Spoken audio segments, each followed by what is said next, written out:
Good evening and welcome to True Encounters. I'm your host, Marvin Allen.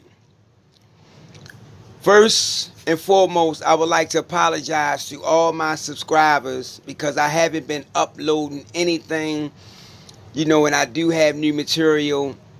And I promise to not keep y'all in the loop no more. I'm going to start letting y'all know when I'll be uploading new material and what time. But before I get into this new encounter, I would like to send my prayers out to Brenton Sarwin because he had passed away, and he is one of the people who have gotten me interested in doing research on these cryptids, these creatures. And I hope that his daughters can continue to do the work that he started, because his daughter said that was his wish. So my thoughts and prayers go out to the family. Now, this first encounter that we get ready to get into, it happened in Weatherford, Texas. And the name that I'm going to use is Joe. Now, Joe said that he was living near Weatherford, Texas, in a little town called Perrine. He said he was on his way back from the dojo, where he's a coach part-time for a fight team. And he said he felt a little out of it because it was a long session. So he started to get himself back, get himself together, and he headed, back home. Now, he said on his way back home, he's taking these back roads, he said. Now, mind you, he said, now, the time that he left, it was around 7:30, and it was in the summertime, so it was still, daylight out. So he said, as he was driving, he says he sees this gray, huge, large thing run across the road at about 30 yards in front of him. So he rides up a little bit, and he said he stops. He said that this thing moves so fast. At first, he said he thought it was a truck because he said this object was all gray. He said, but as he got a little closer, he said he could see this thing in detail now. Now, mind you, what he told me, I'm going to give it straight to y'all. He said this thing was humongous. He said this thing was huge. He said this thing was all gray. He said if he had to bet on this, said this thing stood about 10 feet tall, at least. He said this thing had long arms that hung in front of him with gigantic hands with claws.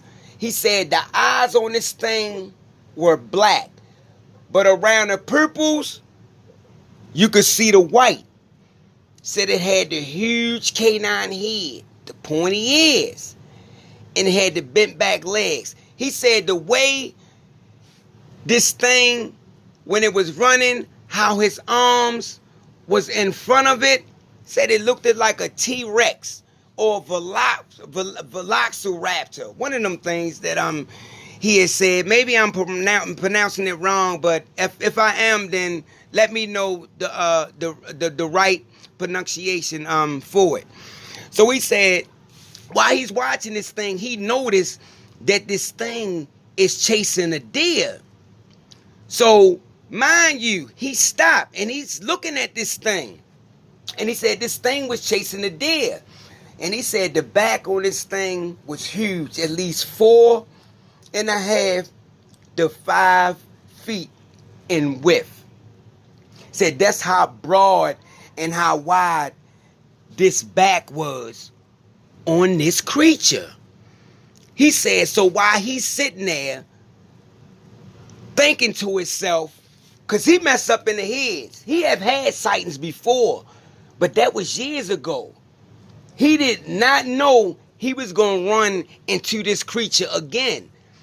He said, so he contemplating, because he's sitting there. He said at this time, he's driving a Mazda hatchback, which is a small car. He said he's sitting there because he want to see if he saw what he saw. So he's contemplating.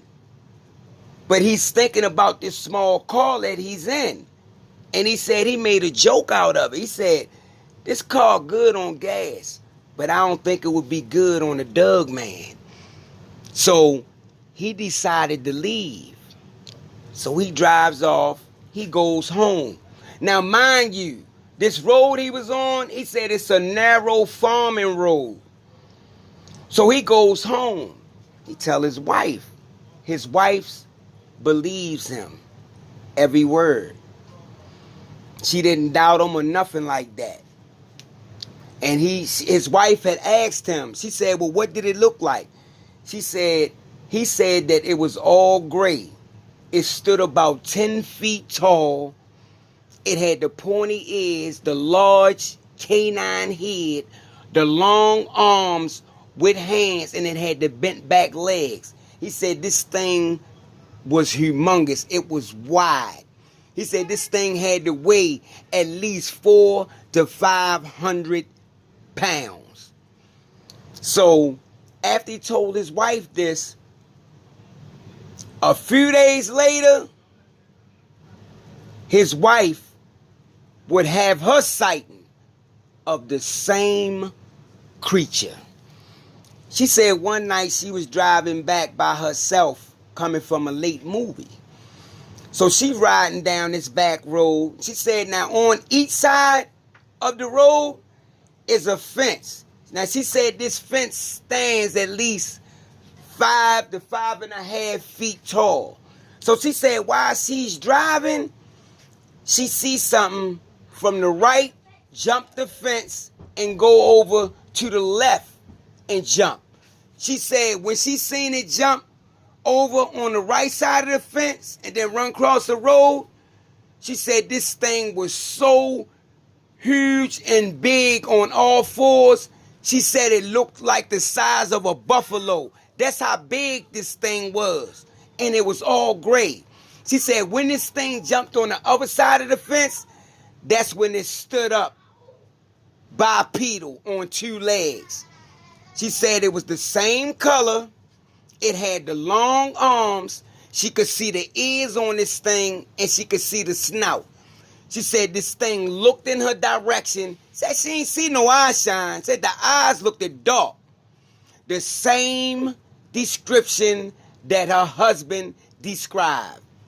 She said then the creature turned back and it started to walk across the pasture. So she said she eased up down.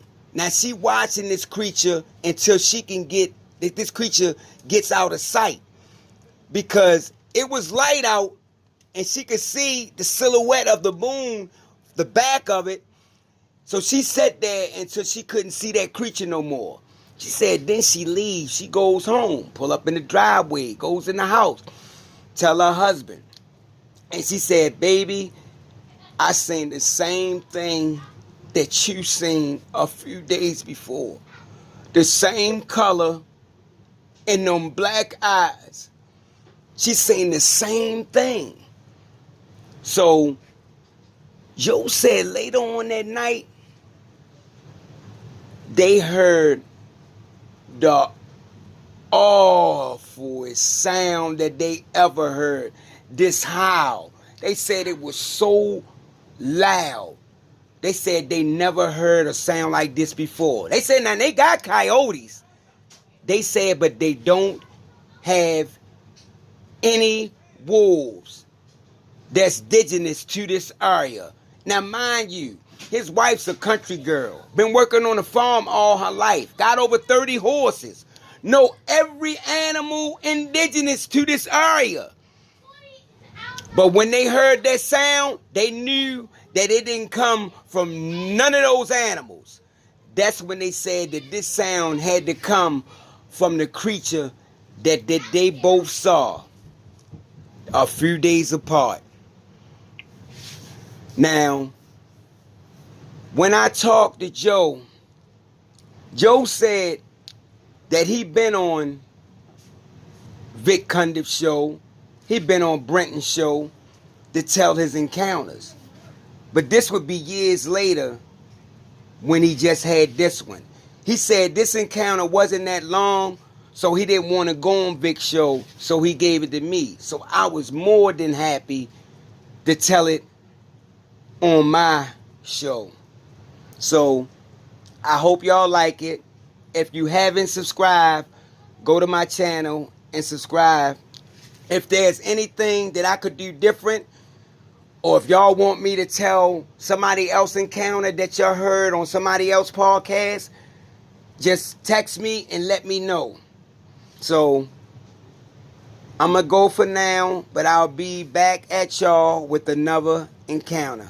Good night.